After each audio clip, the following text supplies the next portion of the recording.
ایمان والو اپنی عزت کی حفاظت کرو، آبرو کی حفاظت کرو. اگر تم تاکار ہو گئے تو یقین کرو، یاد رکھو پھر آپ پاپ کے ہی سر اٹھانے کے قابل نہیں رہے گا. اس لیے کہ باپ کے لیے بھائی سے فخر تو ہے، ایک بھائی کے لیے بھائی سے فخر تو ہے، ایک ماں کے لیے بھائی سے فخر تو ہے. میری بہن اگر تو بگڑ جاتی ہے تو نہ تیری ماں کہیں کی رہے گی، نہ تیرا باپ کہیں کا رہے گا، نہ تیرا بھائی کہیں کا رہے گا.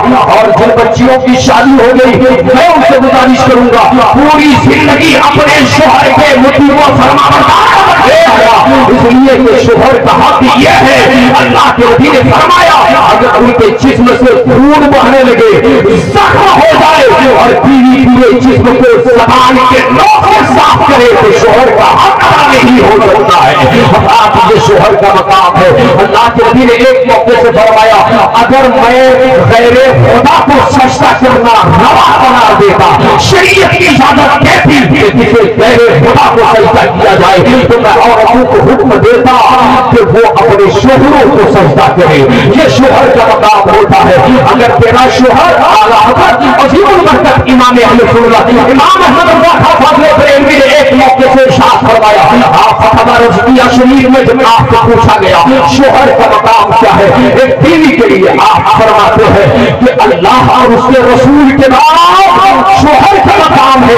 حتیٰ کہ ماں باپ سے بھی زیادہ شادی کے بعد ایک عورت کے لیے اگر کسی کا مقام ہے تو اس میں شوہر کا مقام ہے. اس لیے شوہر کے مقام کا لحاظ رکھنا، شوہر کے خلاف کبھی قدم مت اٹھانا، شوہر کو جو بات ناپسند ہو وہ مت کرنا. اور جو عورت اپنے شوہر کی نظر سے گر جاتی ہے وہ معاشرے کی نظر سے بھی گر جاتی ہے. جو عورت شوہر کی نظر سے گر گئی یقیناً وہ اپنے باپ کی نظر سے بھی گر جاتی ہے اور اپنے رشتے داروں کو بھی گرا لے جاتی ہے. سماج کی نظر میں اس کی کوئی اوقات نہیں رہتی، عزت نہیں رہتی. اور سچ تو یہ ہے جو شوہر کی نظر سے گر گئی وہ اللہ اس کے رسول کی نظر سے گر جاتی ہے. اس لیے اللہ رسول کو راضی کرنا ہے تو اپنے شوہر کو بھی راضی کرو.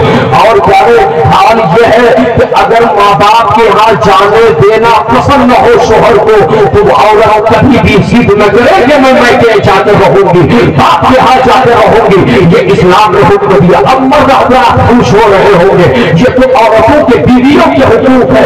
نہیں میرے بھائی، آپ مرد ہو، آپ شوہر ہو، آپ کی بھی ذمہ داری ہے، آپ پر بھی کچھ حقوق ہے. بیوی کے ساتھ نرمی کا برتاؤ کرو، بیوی کو روک کر مت سمجھا کرو، رانی میں تشدد کیا کرو. بیوی پر مار ڈانٹ اور زوردار تماچے رسید کرنے کی کوشش مت کرو. بیوی کے ساتھ حسن سلوک کا معاملہ کرو. اللہ نے قرآن میں فرمایا وَعَاشِرُوهُنَّ بِالْمَعْرُوفِ، یعنی بیوی کے ساتھ اچھے معاملات کرو. بیوی کو شریک حیات سمجھو، اپنی زندگی کا شریک سفر سمجھو، اپنی بادشاہت کا ملکہ سمجھو، اپنا راستہ سمجھو. بیوی کو کوئی عزت دو، کوئی عزت دو جس عزت کی تم نے اپنی بیٹی کے لیے رکھا ہو. اس لیے کہ تو اپنی بیوی کو عزت دے گا ہمارا تیری بیٹی کو عزت دے گا تیری بہن.